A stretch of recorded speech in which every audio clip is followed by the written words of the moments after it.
খুশি দুহাত ধরে দেখাই এটা আল্লাহরে। হাত হাত যদি নড়াচড়া করেন উঁচু করেন, হাত আর ভালো করে উঁচু করেন। নারে তাকবীর, নারে তাকবীর। আল কোরআনের আলো, আল হাদিসের আলো, সুন্নাতের আলো,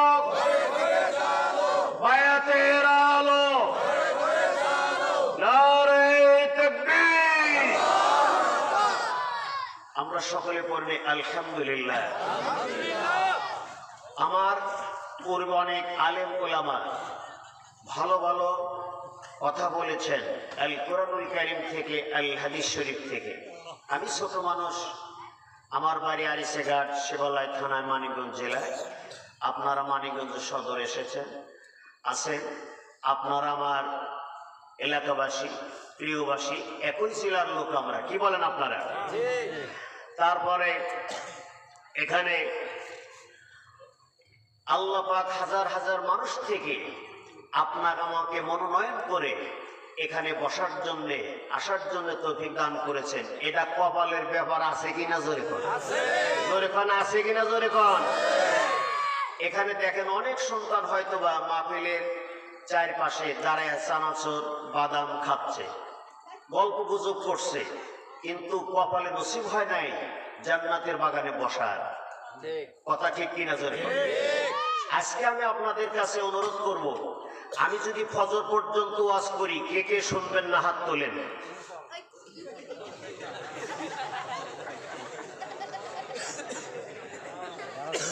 আলহামদুলিল্লাহ, এখানে কিছু সচেতন নাগরিক আছে, সবাই অনেকটা মারহাবা, নারে তাকবীর। আচ্ছা, যদি ফজর পর্যন্ত ওয়াজ করি, কে কে শুনবেন? হাতটা দেখায় আল্লাহরে, নারে তাকবীর। আলহামদুলিল্লাহ। আমাদের চারিত্রিক ডেভেলপ করার জন্য, চরিত্রের উন্নয়নের জন্য, যেই চরিত্রের মাধ্যমে মুর্শিদ পাওয়া যায়, যেই চরিত্রের মাধ্যমে নবী পাওয়া যায়, যেই চরিত্রের মাধ্যমে আল্লাহ পাওয়া যায়, ওই রকমই তো আলোচনা করা আমাদের দরকার। কথা ঠিক কিনা জোরে করে। আপনার আমার বাড়িতে একটা কুকুর থাকে, সেই কুকুর পাতিলের এক কোট পোড়া ভাত খেয়ে তার মালিককে চিনতে পারে কিনা জোরে করে। 10,000 মানুষের মধ্যে যদি এই কুকুরকে আর মালিককে ছেড়ে দেওয়া যায়, 10,000 মানুষের ভিতর থেকে এই কুকুর তার মালিককে চিনতে পারে। পাতিলের এক কোট পোড়া ভাত খায়, বাসি ভাত খায়। আর আমরা সফল মাত্রা আল্লাহ পাকের কত নিয়ামত খাই, কিন্তু তার মালিক, আমাদের যে মালিক, তাকে চিনতে পারলাম না। কত অসহায় আমরা। কি জবাব দিবেন আল্লাহর কাছে? এত ফল ফ্রুট খাচ্ছেন, এত নিয়ামত খাচ্ছেন, প্রতি সেকেন্ডে সেকেন্ডে পবিত্র অক্সিজেন আল্লাহ পাক গ্রহণ করাইতেছে। আবার এই অক্সিজেনকে আমরা গ্রহণ করে কার্বন ডাই অক্সাইড করে ছেড়ে দিতেছি, যার দয়া ছাড়া 1 সেকেন্ড বাঁচার কোনো উপায় আমাদের নাই। তাহলে ওই আল্লাহ পাককে চেনার একটু দরকার আছে কিনা জোরে কোন, জোরে কোন আছে কিনা। কাফের মুশরিকরা নবীকে প্রশ্ন করেছিলেন, হে রাসূল, আপনি বলুন, আল্লাহ কি স্বর্ণের তৈরি না রূপার তৈরি? আল্লাহ রাব্বুল আলামিন কাফেরদের এই কথার পরিপ্রেক্ষিতে আল্লাহ পাক বলেন, জিবরাইল, আমার বন্ধুর কাছে ছোট্ট একটা সূরা ইখলাস নিয়ে তুমি হাজির হয়ে যাও। ওহু আল্লাহু আহাদ, পড়েন, ওহু আল্লাহু আহাদ, আল্লাহুস সামাদ, লাম ইয়ালিদ ওয়া লাম ইউলাদ ওয়া লাম ইয়াকুল লাহু কুফুয়ান আহাদ। সাদাকাল্লাহুল আলিয়্যুল আযীম। ছোট্ট একটা সূরা, এই সূরায় আল্লাহ পাকের তাওহীদের বর্ণনা করা হয়েছে, একত্ববাদের ঘোষণা দেওয়া হয়েছে। জোরে জোরে করবেন না সুবহানাল্লাহ। কুল, হে রাসূল আপনি বলুন, আল্লাহ হচ্ছেন এক, একক, অদ্বিতীয়। আল্লাহ সামাদ, আল্লাহ কারো মুখাপেক্ষী নন, বরং গোটা বিশ্ব মহাবিশ্ব কার মুখাপেক্ষী? আল্লাহ কারে জন্ম দেন নাই, কারেও কেউ জন্ম দেন নাই। নান ইজ ইকুয়াল টু হিম, আল্লাহর সমকক্ষ আকাশের নিচে জমিনের উপরে আর একজনও নাই। জোরে কন্যা সুবহানাল্লাহ। এই সূরাটার নাম কি? সবাই জোরে বলেন, আরো জোরে কন। ইখলাস শব্দের অর্থ কি? বিশুদ্ধ, নির্ভেজাল, সলিড, যেখানে কোনো ভাইরাস ঢুকতে পারে না। ভাইরাস মুক্ত সূরা নাম তার সূরাতুল ইখলাস। জোরে কন না একটু সুবহানাল্লাহ। এই সূরা কেউ যদি 3 বার পড়ে তার আমলনামায় একটা কোরআন শরীফের খতমের সওয়াব লেখা হয়ে যায়। কেউ যদি 10 বার পড়ে তার জন্য জান্নাতে একখানা বালাখানা তৈরি হয়ে যায়। কয়বার? 10 বার। আর এই সূরা ইখলাস যদি বেশি বেশি কেউ পড়ে তার জানাজায় আসমান থেকে, জমিন থেকে ফেরেশতারা তার জানাজায় দলে দলে শরীক হয়ে যাবে। এটা হলো সূরা ইখলাস। এই সূরা ইখলাস নবীর এক সাহাবী বেশি বেশি জামাতের নামাজে পড়তেন। তো কয়েকজন সাহাবী নবীর কাছে যা কমপ্লেইন দিলেন। কমপ্লেইন দেওয়ার মানুষের অভাব আছে, জোরে কোন না। হে রাসূল, আপনার অমুক সাহাবী নামাজের ভিতরে সূরা ইখলাস বেশি বেশি পড়ে।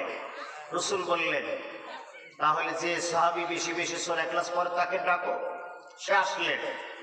নবী বললেন, সাহাবী নামাজের ভিতরে সূরা ইখলাস তুমি বেশি বেশি পড়ো কেন? কয়, হুজুর আমি এই জন্য বেশি বেশি পড়ি, সূরা ইখলাসকে আমি অনেক ভালোবাসি। সুবহানাল্লাহ। আল্লাহর নবী বললেন, সাহাবী যেই সূরা ইখলাসকে তুমি বেশি বেশি ভালোবাসো, কিয়ামতের ময়দানে সূরা ইখলাস তোমাকে মর্যাদা দিয়ে স্পেশাল করে তোমাকে জান্নাতের মেহমান বানায় দিবে। এটা হলো সূরা ইখলাস। তাহলে এই সূরা তাওহীদের ঘোষণা দেওয়া হয়েছে। কার ঘোষণা? আল্লাহ। আরো জোরে কোন আল্লাহ। আমাগো আল্লাহ কয়জন?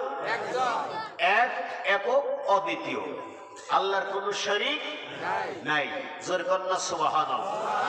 আমরা যখন নামাজে দাঁড়াই, যা নামাজে দাঁড়ায় কি দোয়া পড়ি? ইন্নী ওয়াজ্জাহতু ওয়াজহিয়া লিল্লাযী ফাতারাস সামাওয়াতি ওয়াল আরদা হানিফা ওয়া মা আনা মিনাল মুশরিকিন।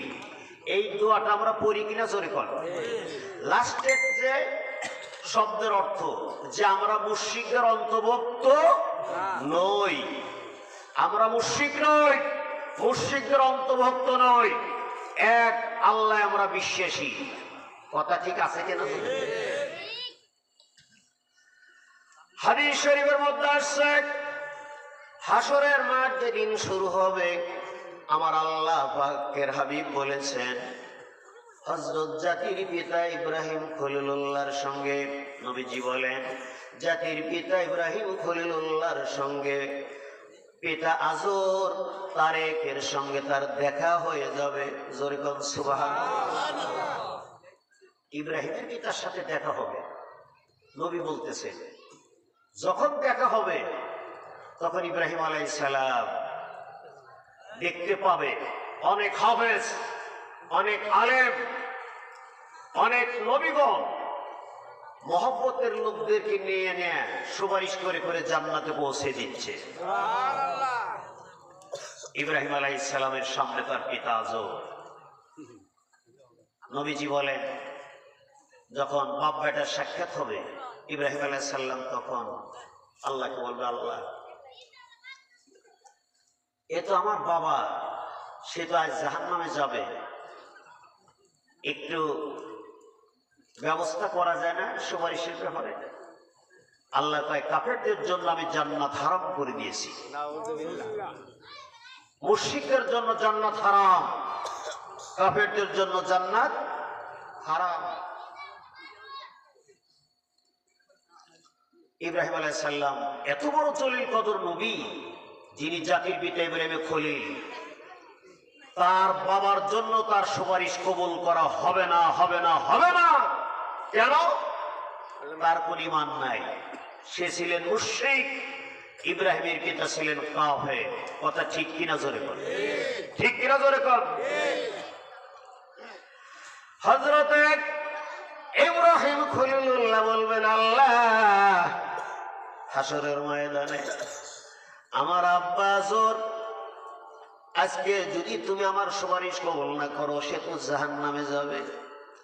কিন্তু জাহান্নামে গেলে অনেক জাহান্নামীরা বলবে, ইব্রাহিম খলিলুল্লাহর বাবা এই তো আজর, এই তো তারে জাহান্নামে চলতেছে, তো ধাক্কাটা তো আমার লাগবে, ধাক্কাটা তো আমি ইব্রাহিম খলিলুল্লাহকে লাগবে। বলবে ইব্রাহিম, এই মুহূর্তে তোমার আব্বা আজর তোমার সামনে দাঁড়ানো আছে, আছে না? কয় হাস? আল্লাহ কয়, ইব্রাহিম রে, আমার কুদরতি শক্তির মাধ্যমে তোমার পিতা আজরকে আমি আল্লাহ কুদরতি শক্তির মাধ্যমে বেজি বানাইয়া দিলাম। বেজি, বেজি। ইব্রাহিম আলাইহিস সালামের সামনে নজর পড়বে যে একটা বেজি জড়সড় হয়ে বসে আছে। ইব্রাহিম খলিলুল্লাহ বলবেন, আল্লাহ আমার আব্বা আজর আমার সামনে দাঁড়িয়েছিল, আজ কেন বেজি হিসেবে এখানে আছে, বেজি জড়সড় হয়ে। আল্লাহ কয়, ইব্রাহিম রে, এই জন্য বেজি বানায় দিলাম যাতে করে জাহান্নামের কোনো মানুষ বলতে পারবে না এটাই হলো জাতির পিতা ইব্রাহিম খলিলুল্লাহর বাবা। যার কারণে তোমার বাবা আজরের চেহারার আকৃতি আমি আল্লাহ বাতিল করে, ক্যান্সেল করে, পরিবর্তন করে আমি রব্বুল আলামিন আজরকে বেজিতে পরিণত করে দিলাম। সমাজে কত মানুষ মুশরিক, মূর্তি পূজা করে, আছে কিনা একটু জোরে কর, আছে কিনা জোরে কর। ইব্রাহিম খলিলুল্লাহর বাবা বেজি হয়ে জাহান্নামে থাকবে, এবং এত বড় নবী তার সুপারিশ কবুল করা হলো না। কেন? কাফেরদের জন্য, মুশরিকদের জন্য জান্নাত আল্লাহ হারাম করে দিয়েছেন। এই জন্য আমরা এক একক তাওহীদে বিশ্বাসী থাকবো। রাজি আছেন সবাই? রাজি আছেন? কারা কারা রাজি? হাত উঠে দেখাই আল্লাহ রে। নারে তাকবীর, নারে তাকবীর। হাত উঁচু করেন, নড়াচড়া করেন ভালো করে। নারে তাকবীর। আল কোরআনের আলো, আল হাদিসের আলো, সুন্নাতের আলো, বায়াতের আলো।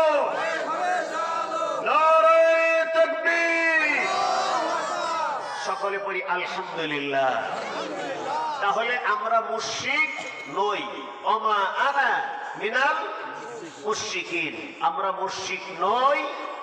আমরা এক একক এক আল্লাহর প্রতি আমরা বিশ্বাসী। আমরা বিশ্বাস করি কারে? আরো জোরে কর। কিন্তু পৃথিবীতে এক শ্রেণীর নাস্তিক, তারা বলেন there is no god, unseen is nothing. যা দেখা যায় না, আল্লাহ বলতে কিছু নেই, যা দেখা যায় না তা আমরা মানি না। জোরে কর নাউজুবিল্লাহ। আচ্ছা, এই সমস্ত নাস্তিকরা বাতাসকে কি চোখে দেখে? ফুলের গ্রাম কি চোখে দেখে? ফুলের গ্রাম অনুভব করা যায়, বাতাস অনুভব করা যায়। ঠিক এমনই ভাবে আমার আল্লাহ ছিলেন, আছেন, থাকবেন। আল্লাহ পাককে নাস্তিকরা দেখতে পারে না। আল্লাহর যারা মাহবুব ওলি হয়ে গেছেন, তারা আল্লাহর তাজাল্লি নূর, আমার নবীজিও আল্লাহ পাককে দর্শন করেছেন। আল্লাহর ওলিরা আল্লাহর তাজাল্লি নূর দর্শন করেছেন, যা নাস্তিকের পক্ষে দেখা সম্ভব না। একটু জোরে জোরে করেন সুবহানাল্লাহ। ইমাম আবু হানিফা রাহমাতুল্লাহ আলাইহির জামানায় তিনটা প্রশ্ন নিয়ে এক ইহুদি সম্রাট অনেক ফাটাফাটি। আমার এই তিনটি প্রশ্নের জবাব যদি কোনো আলেম না দিতে পারে, তাহলে আমার রাজ্য থেকে তাদেরকে বাটাম সাইজ করে বিতাড়িত করা হবে। দেখেন নাই অতীতে আলেমদের উপর কি নির্যাতন আর নির্যাতন হয়েছে কিনা জোরে কর হয়েছে। তো ইহুদি সম্রাট কয় তিনটা প্রশ্নের জবাবের উত্তর যদি না দিতে পারে তাহলে আমি এই আলেমদেরকে বাটন সাইজ করব আর আমার রাজ্যে এদের থাকতে দেব না। প্রশ্ন কয়টা? আরো জোরে কর। তিনটা। তো তিনটা প্রশ্নের জবাব ইহুদি সম্রাট তার প্রশ্নের জবাব শাইখুল হাদিসের বাপ, শাইখুল হাদিসের দাদা, মুফতি মুফাসসির, দার্শনিক, বৈজ্ঞানিক কেউ আর এই প্রশ্নের জবাব দিতে পারতেছে না। তখন উনি ঘোষণা করলেন অমুক জায়গায় একটা মহাসমাবেশ হবে, আমি দেখব এই তিনটি প্রশ্নের জবাব কে দিতে পারে। বিশাল মহাসমাবেশ। এখানে ইহুদি সম্রাট বিশাল সিংহাসনে বসা। ইহুদি সম্রাটের প্রশ্ন কয়টা জানি? একটু জোরে কর। আপনার কথা বললে আমি একটু শান্তি পাই। কয়টা প্রশ্ন? তিনটা। তো তিনটা প্রশ্নের একটা প্রশ্নের জবাব বড় বড় আলেম, শাইখুল হাদিসের বাপ, দাদা কেউ আর অ্যান্সার দিতে পারে না। লক্ষ লক্ষ মানুষের মহাসমাবেশ, ইহুদি সম্রাট সিংহাসনে বসা আর সব পাবলিকগুলো নিচে বসা। এখন ছোট্ট বাচ্চা ইমামে আজম আবু হানিফা মাযহাবের ইমাম, তখন ছাত্র তালেবে ইলম 14 বছর স্টুডেন্ট নিচে বসা। চিন্তা করলেন আজকে মুসলিম জাতি তো চলে যাচ্ছে অধপতনে, বেইজ্জতি হবে, আলেম ওলামা বেইজ্জতি হবে, কি করা যায়? আমি ছোট বাচ্চা 14 বছর বলো, ঠিক আছে আমি এই তিনটি প্রশ্নের জবাব দিয়ে দিই। আলহামদুলিল্লাহ, নারে তাকবীর, নারে তাকবীর। ছোট্ট বাচ্চা 14 বছরের বালক দাঁড়ালেন সামনে থেকে। সিংহাসনে বসা কে? ইহুদি বাদশা, ইহুদি সম্রাট। 14 বছর বালক বলেন, বাদশা যিনি প্রশ্ন করেন তার দাম বেশি না যিনি উত্তর দেন তার দাম বেশি? তো বাদশা বললেন যিনি প্রশ্নের উত্তর দেন তার দাম বেশি। আলহামদুলিল্লাহ। 14 বছরের ছোট ছেলে বলে, বাদশা আপনার তিনটা প্রশ্ন কেন? যত প্রশ্ন আপনার ছালায় আছে সব প্রশ্নের অ্যান্সার আমি দেব, আলহামদুলিল্লাহ। তবে আপনি তাড়াতাড়ি করে সিংহাসন থেকে নিচে নামেন আর আমি সিংহাসনে বসে অ্যান্সার দিয়ে দিই। সুবহানাল্লাহ। একটু আসতে হয়েছে না, বাড়ি যা করবেন সুবহানাল্লাহ। নারে তাকবীর, নারে তাকবীর। প্রশ্ন কয়টা? 1 নম্বর প্রশ্ন, এখন আল্লাহ কি করে? আপনার কোন এখন আল্লাহ কি ঘোড়ার ঘাস কাটতেছে? ওনারা কোন আল্লাহ এখন আল্লাহ কি করেন? প্রশ্ন। তো 14 বছর বালক আবু হানিফা ডাকতে বললেন, বাদশা কি এখন আমার আল্লাহ আপনার কানটা ধরে সিংহাসন থেকে নিচে নামালেন, আমাকে আপনার সিংহাসনে বসালেন, এখন আল্লাহ এই কাজটা করলেন। আর জোরে বলেন সুবহানাল্লাহ। 2 নম্বর প্রশ্ন, এখন আল্লাহ কোন দিকে তাকিয়ে আছেন? আবু হানিফা বলেন, আপনার মাথার উপরে কি? কয় লাইট। লাইটের আলো কয় দিকে? কয় 4 দিকে। আবু হানিফা বলেন, ফাআইনামা তুওয়াল্লু ফাসাম্মা ওয়াজহুল্লাহ। আল্লাহ বলেছেন তুমি যেদিকে তাকাও সেই দিকে আমি আল্লাহ, আমার আল্লাহর চেহারা। এখন আমার আল্লাহ 4 দিকে তাকিয়ে আছেন। 3 নম্বর প্রশ্ন, আল্লাহর পূর্বে কি ছিল? আবু হানিফা কয়, ধারাপাত সম্পর্কে, গণিত সম্পর্ক, অঙ্ক সম্পর্কে আপনার কোনো ধারণা আছে? কয় হ্যাঁ আছে। গণনা করেন, 1 2 3 4 5 6 7 8 9 10। থামেন, 1-এর আগে কি ছিল? ইহুদি সম্রাট একের আগে কিছুই ছিল না। আবু হানিফা বলেন আমার আল্লাহ এক, একের আগে কিছুই ছিল না। ইহুদি সম্রাট কয় কি রে, যেই তিনটি প্রশ্নের জবাব বড় বড় আলেম শাইখুল হাদিসের বাপ, শাইখুল হাদিসের দাদা, বড় বড় মুফতি মুফাসসিররা যেই প্রশ্ন তিনটির জবাব দিতে পারলেন না, সুতরাং আমি ওই সমস্ত বড় বড় আলেমের কাছে বায়াত মুরিদ হতে চাই না, ইসলাম কবুল করতে চাই না, মুসলমান হতে চাই না। ছোট্ট বাচ্চা 14 বছরের বালক আবু হানিফা যেই প্রশ্নের অ্যান্সার দিলেন, আমি আর কার কাছেও মুসলমান হব না, আবু হানিফার কাছে আমি পড়ে নিলাম লা ইলাহা ইল্লাল্লাহু মুহাম্মাদুর রাসূলুল্লাহ সাল্লাল্লাহু আলাইহি ওয়াসাল্লাম। তাহলে আপনারা বলেন, যেই সমস্ত মানুষেরা বলেন আল্লাহর ওলির বিরুদ্ধে কিছু কিছু কথা কয় কিনা জোরে কর, কয় কিনা জোরে কর, আল্লাহর ওলির বিরুদ্ধে কথা কয়েন, আপনার মর্যাদা বাড়বো। কেমন মর্যাদা বাড়বো? মান আদালি ওয়ালিয়ান ফাকাদ আযানতু বিল হারব।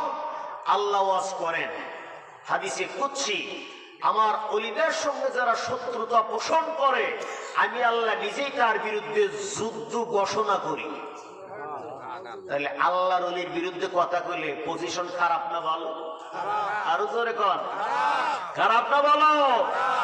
এই জন্য সব সময় আল্লাহর ওলির পক্ষে থাকবেন, নবীর পক্ষে থাকবেন, আল্লাহর পক্ষে থাকবেন। আল্লাহর বিরুদ্ধে, নবীর বিরুদ্ধে, যদি ওলি আল্লাহদের বিরুদ্ধে, কোরআনের বিরুদ্ধে কেউ যদি স্লোগান দেয়, কেউ যদি অবমাননা করে, এক ফোঁটা রক্ত থাকতে আমরা তাদের ছেড়ে দিব না। ঠিক কি আমরা বলে? এটা হলো ঈমান। ঈমানের দরকার আছে কিনা জোরে কর। লক্ষ লক্ষ রাকাত নামাজ পড়েন, 4 পয়সার দাম নাই যদি ঈমান না থাকে। আবার ঈমান দাবি করলেন, লক্ষ লক্ষ রাকাত নামাজ পড়লেন, নবীরে ভালোবাসেন না, 4 পয়সার দাম নাই। ভালোবাসতে হবে কারে? মদিনার রাসূলকে। জোরে কনবেন সুবহানাল্লাহ। আবার রাসূলের ভালোবাসার দরকার আছে কিনা? আবু তালেব ওনার ছেলে আলী, ছোট্ট বাচ্চা, আলাদা জায়গায় আলীকে শোয়ায় রাখতেন আবু তালেব। কিন্তু আবু তালেব আমার নবীকে তিনি কোলে করে বুকের মধ্যে নিয়ে, এতে মুহাম্মদ সাল্লাল্লাহু আলাইহি সাল্লামকে বুকে নিয়ে তিনি শায়িত থাকতেন। এত করতেন আবু তালেব এতে মুহাম্মদকে, কিন্তু তার সন্তানকে একটু বাইরে বিছানায় রাখতেন। আর মুহাম্মদ সাল্লাল্লাহু আলাইহি সাল্লামের মাও নাই, বাবাও নাই, যার কারণে আবু তালেব তাকে বুকের মধ্যে রাখতেন। কিন্তু আবু তালেবের ঈমান না থাকার কারণে বুখারীর বর্ণনা আসছে, আবু তালেবকে জাহান্নামের 1 জোড়া আগুনের জুতা পরিধান করানো হবে। 1 জোড়া জাহান্নামের আগুনের জুতা পরিধান করা হবে আবু তালেবকে। সেই তাফের আবু তালেবের মাথার গিলুগুলি টাস টাস করে যখন ছুটতে থাকবে, শুধুমাত্র জাহান্নামে 1 জোড়া জুতা পরানোর কারণে আর ঈমান না থাকার কারণে। আবু তালেব আমার নবীকে ভালোবেসেছিলেন, কিন্তু যদি ইন্তেকালের সময় আমার নবীজি বলেছিলেন, চাচা একবার যদি কালেমা পড়ে যদি মুসলমান হন, আমি নবীজি হাসরের ময়দানে আপনাকে সুপারিশ করে জান্নাতে পৌঁছে দিব। ইন্তেকালের সময় বড় বড় কাফেররা, বড় বড় নেতা খেতারা আসলো, আবু তালেব এখন যদি তুমি কালেমা পড়ো তাহলে পাবলিকে কব আবু তালেব কাপুরুষ ছিল, কাপুরুষ, এই জন্য সে আর মুসলমান হয়েছে। এই জন্য কাপুরুষ বলবে বলে উনি আর ইসলাম কবুল করলেন না, উনি দুনিয়া থেকে চলে গেলেন। তো আবু তালেব ঈমান না থাকার কারণে সে জাহান্নামে জ্বলবে, নবীজির আপন চাচা হওয়া সত্ত্বেও। তাহলে আমাদের ঈমানদার হওয়ার দরকার আছে কিনা? একটু জোরে কন, জোরে বলেন আছে কিনা? ইমানদার হতে হবে, পাকা ইমানদার। নামাজ পড়লেন, মিথ্যা কথা বললেন, রোজা রাখলেন, মিথ্যা কথা বললেন, হজ করলেন, মিথ্যা কথা বললেন, যাকাত দিলেন, মিথ্যা কথা বললেন, দান সদকা করলেন, মিথ্যা কথা বললেন। এই ইমানের কোনো দাম আছে? নাই এটি সরকার আছে? নাই ইমানদার হতে হবে।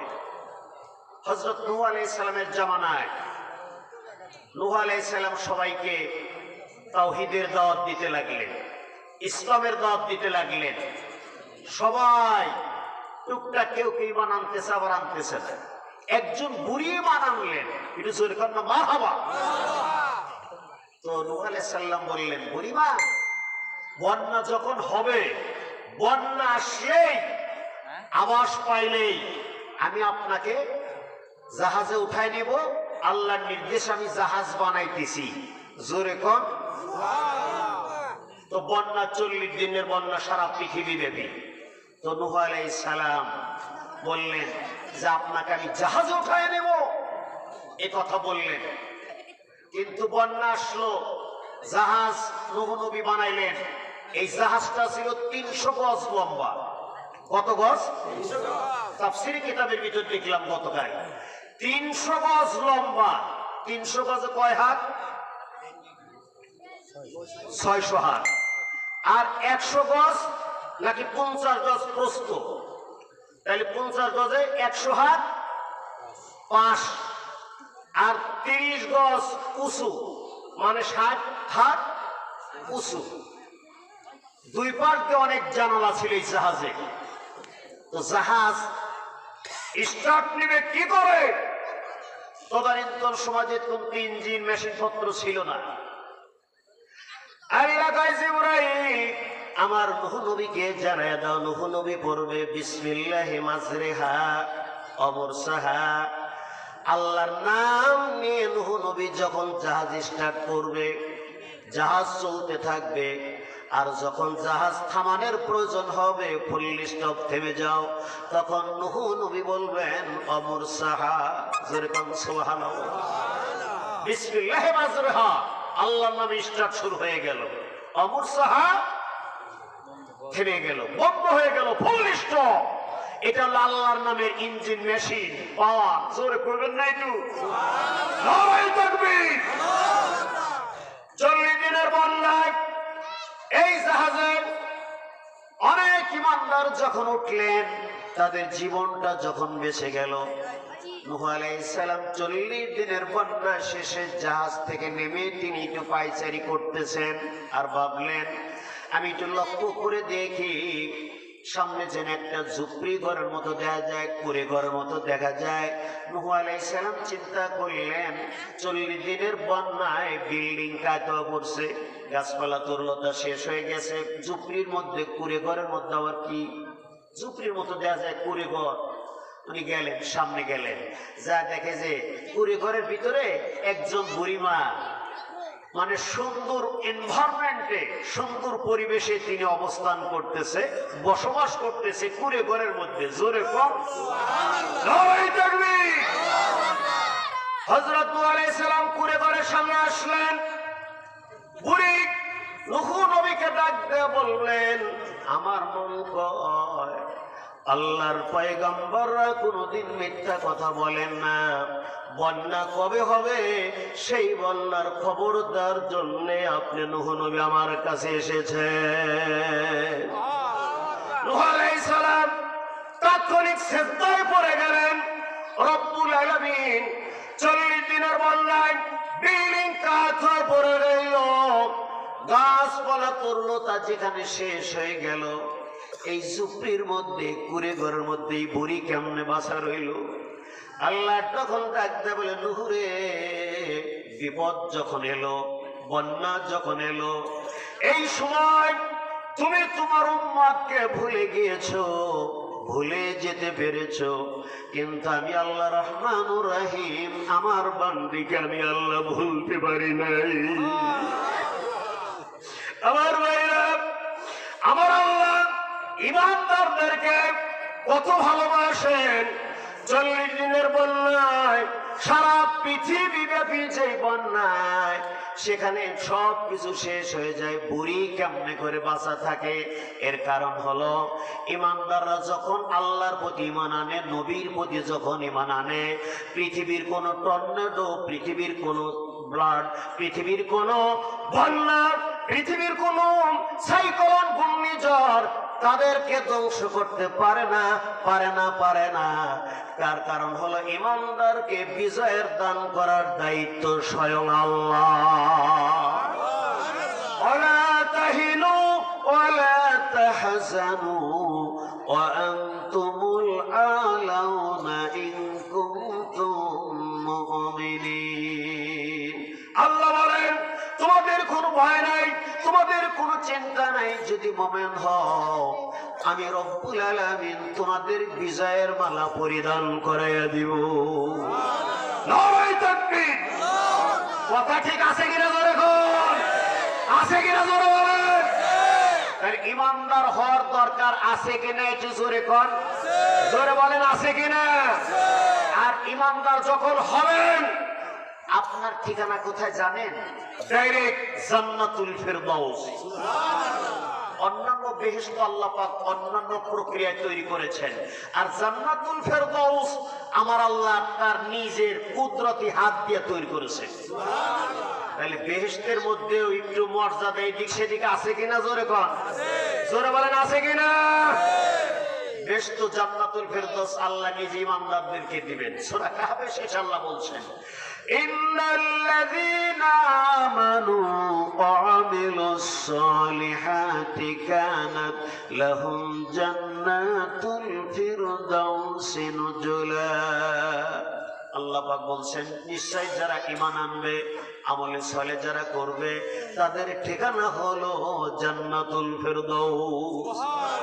নারায়ে তাকবীর। এই দেশ তো আপনারা পাবেন। এখন প্রশ্ন, এই দেশ তো পাইতে গেলে নামাজ, রোজা, হজ, যাকাত, ইসলামের বিধিবিধান ছাড়া কি বেশ তো যাওয়া সম্ভব? জোরে কোন সম্ভব? এক মুরিদ পীর সাহেবের কাছে মুরিদ হয়েছে রাহমাতুল্লাহি ওয়া বারাকাতুহু। نحمده ونستعينه ونستغفره ونؤمن به ونتوكل عليه ونعوذ بالله من شرور أنفسنا ومن سيئات أعمالنا. من يهد الله فلا مضل له ومن يضلله فلا هادي له. ونشهد أن لا إله إلا الله وحده لا شريك له. ونشهد أن سيدنا وحبيبنا مولانا محمدا عبده ورسوله الذي أرسله بالحق بشيرا ونذيرا وداعيا إلى الله بإذنه وسراجا منيرا.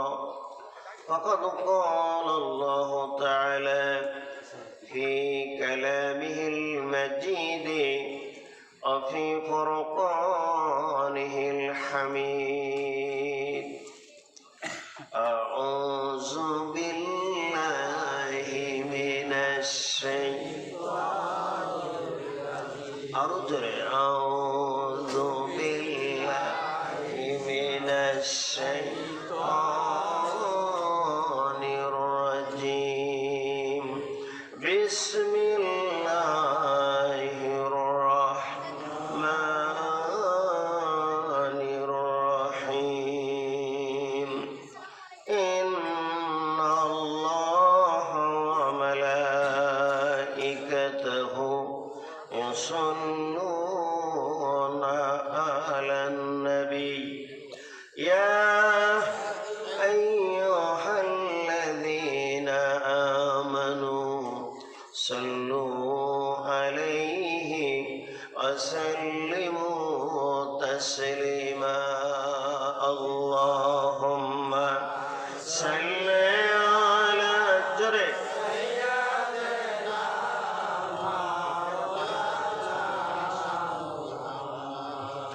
وعلى آل سيدنا مولانا মহব্বতে বলি আল্লাহুম্মা সাল্লি আলা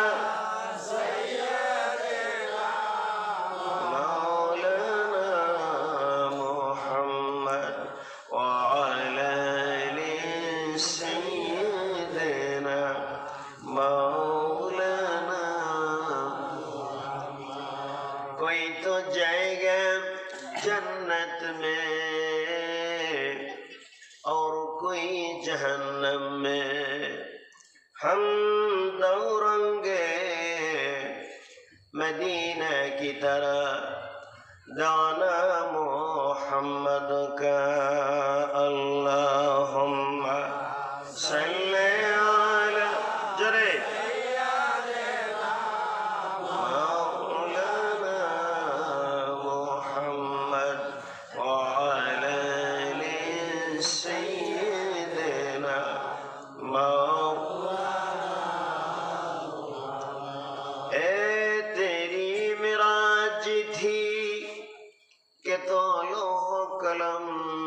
तक पहुंचा और मेरी मेराज है कि मैं तेरे कदम तक पहुंचा।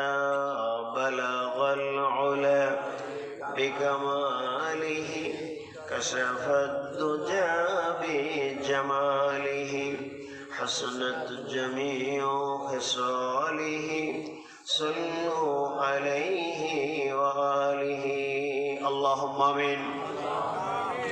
ربنا ظلمنا أنفسنا وإن لم تغفر لنا وترحمنا لنكونن من الخاسرين।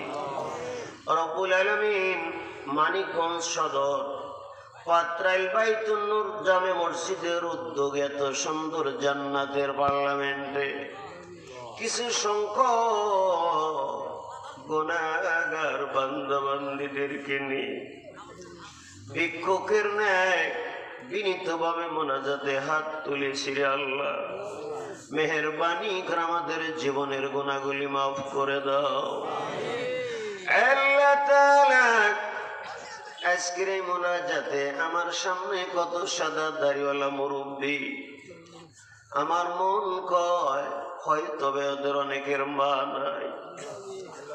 আমার মন কয় হয়তো এদের অনেকের বাবা নাই। রে আল্লাহ, আজকের এই মাহফিল আমি এতিম, আমার মাও নাই বাবাও নাই।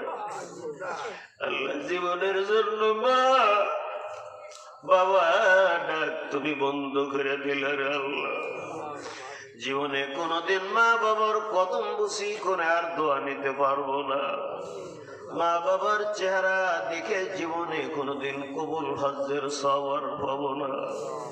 ওই জনম দুঃখী মা বাপ যারা হারাইলাম, আমাদের মা বাবার কবর গুলিকে এই মুহূর্তে তুমি জান্নাতুল ফেরদাউসের বাগান বানায় দাও।